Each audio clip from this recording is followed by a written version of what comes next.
Russia-Ukraine Live, Russia tests hypersonic missile Zircon, successfully hit target. The Russian war has now stepped into day 94 with a worrying death toll in Ukraine. Moscow claimed that the special operation was begun to stop genocide in East Ukraine. The EC president has accused Russia of weaponizing food supplies as Moscow refused to step back from the Black Sea ports. Meanwhile, pro-Russian authorities in Kherson requested a military base in the area. Finnish FM says Helsinki is in touch with Turkey to solve disputes raised amid NATO membership. Finnish Foreign Minister, Pekka Haavisto, who held a meeting with U.S. Secretary of State, Antony Blinken on Friday, affirmed that Finland, Sweden and Turkey had good negotiations on NATO bids of Nord. While speaking at the meeting in Washington, Haavisto said he had visited Turkey twice to settle the dispute raised by Ankara regarding the NATO membership application submitted by Finland and Sweden. He went on to say that, understandably, different issues may be raised by different allies along the process. Finland has been in contact with Turkey to resolve all the issues. Russia takes small cities, aims to widen East Ukraine battle. Russia asserted Saturday that its troops and separatist fighters had captured a key railway junction in eastern Ukraine, the second small city to fall to Moscow's forces this week as they fought to seize all of the country's contested Donbass. Russian Defense Ministry spokesman Igor Konashenkov said the city of Lyman had been completely liberated by a joint force of Russian soldiers and the Kremlin-backed separatists, who have waged war in the eastern region bordering Russia for 8 years. Lyman, which had a population of about 20,000 before Russia invaded Ukraine on February 24, serves as a regional railway hub. Ukraine's train system has ferried arms and evacuated citizens during the war, and it wasn't immediately clear how the development might affect either capability. Ukrainian Orthodox leaders denounce war.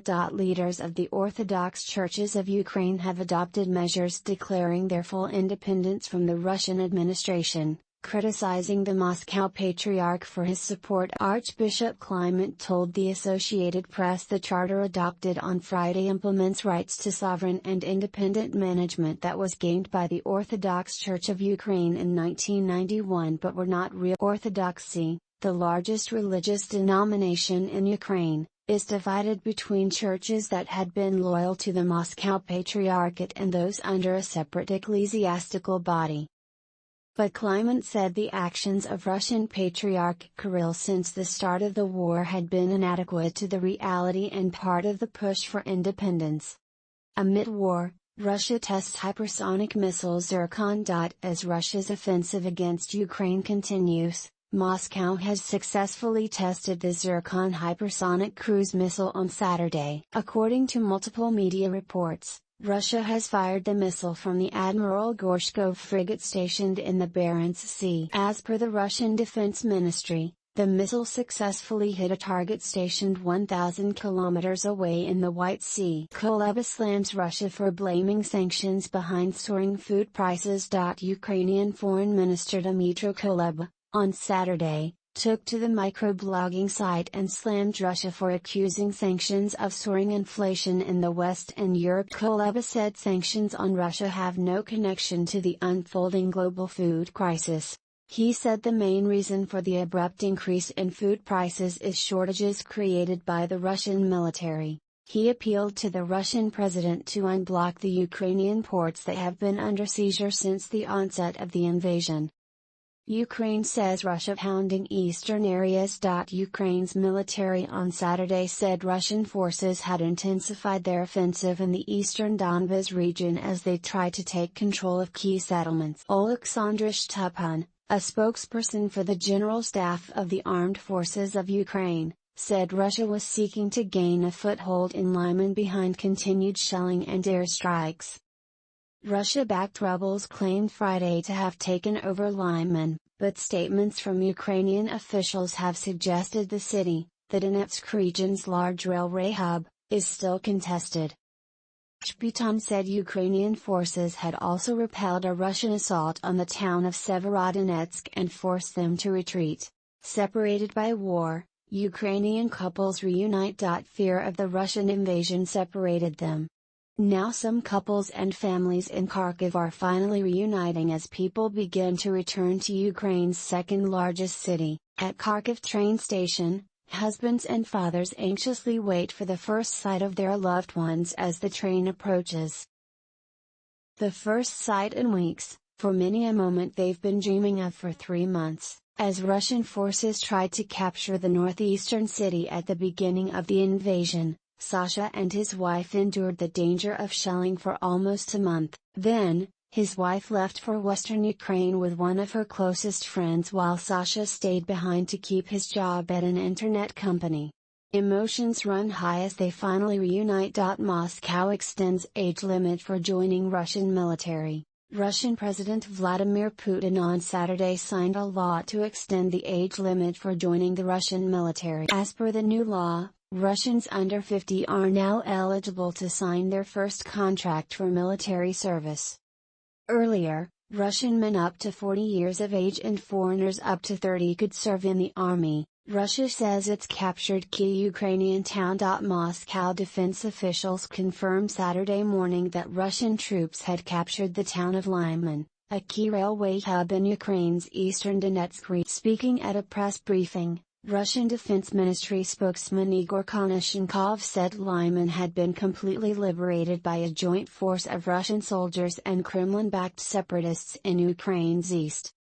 Lyman, a town with an original population of over 20,000, lies north of Sloviansk and Kramatorsk, cities in the Donetsk region that remain under Ukrainian control. EU may start naval mission to unblock Ukraine seaports. Report. As Russian forces blocked major seaports in Ukraine, the European Union is considering a naval mission to unblock the export of agriculture from the war-torn country, the Spanish newspaper, El. As per the reports, the 27-nation bloc will discuss the growing risk of famine in countries dependent on Ukraine's agricultural exports, blocked by Russia, during a summit on Monday. Ex-Ukrainian President Viktor Yanukovych calls for negotiations with Russia to end war.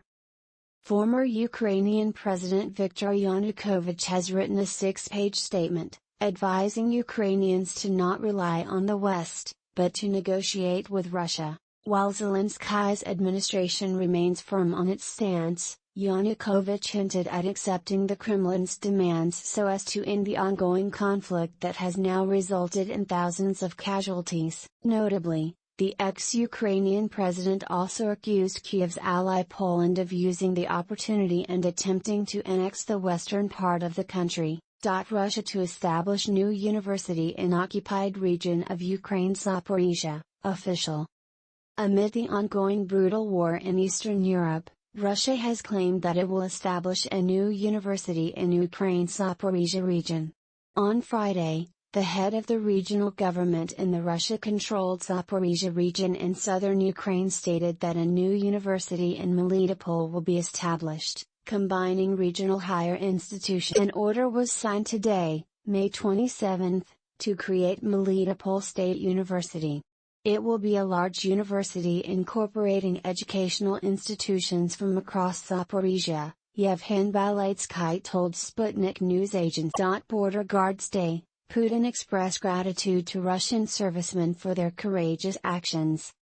Russian President Vladimir Putin marked Border Guards Day on Saturday by congratulating Russian servicemen for their courageous actions in protecting Russian territory amid the special military operation in Ukraine. The tasks you are facing are particularly important now, given the unprecedented political, economic and information pressure on our country and the buildup of NATO military capacity right at Russia's borders, Putin. The Russian Border Guard Service, the Russian president added, has worked consistently to identify militants of neo-Nazi groups and in organizing the passage of refugees, helping women, children, the elderly, everyone who is looking for safety and protection on the Russia marks Border Guards Day each year on May 28. Russian forces kill 4 people in Donetsk and Luhansk regions.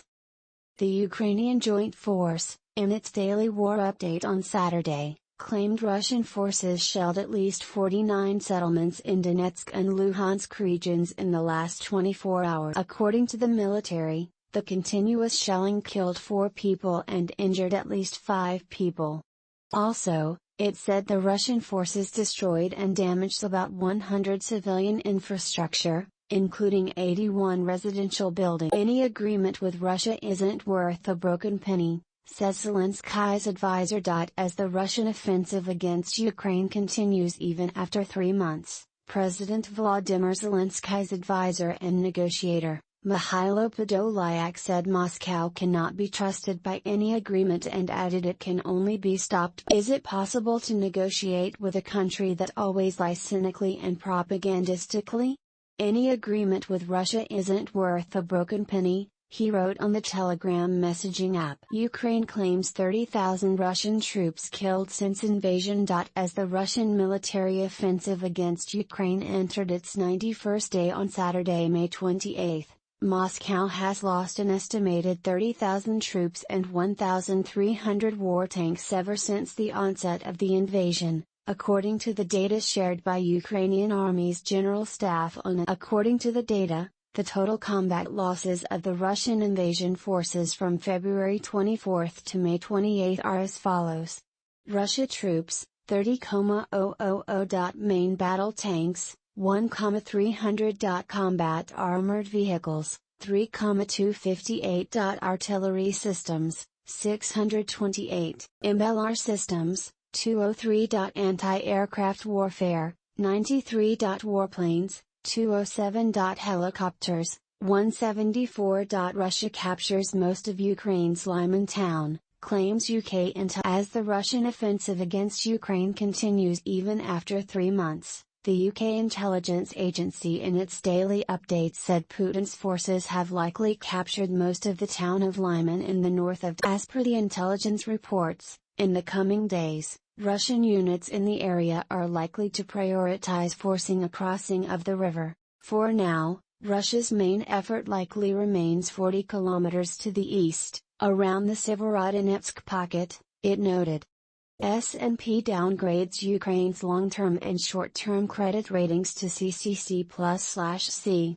As Ukraine continues to battle with Russian forces, the international rating agency, S&P downgraded its long-term and short-term foreign currency credit ratings from B/B to CCC+/. According to the statement released by the agency on Saturday, it said the country's long-term and short-term national currency credit ratings are at B/B with a negative outlook. Ukraine claims Russian offensive killed over 240 children so far in country. The Prosecutor General's office has claimed that the Russian offensive has killed as many as 242 children and injured nearly 440. The figures are expected to be higher since they do not include child casualties in the areas where hostilities are ongoing and in the occupied areas, it claimed, Kyiv Independent report.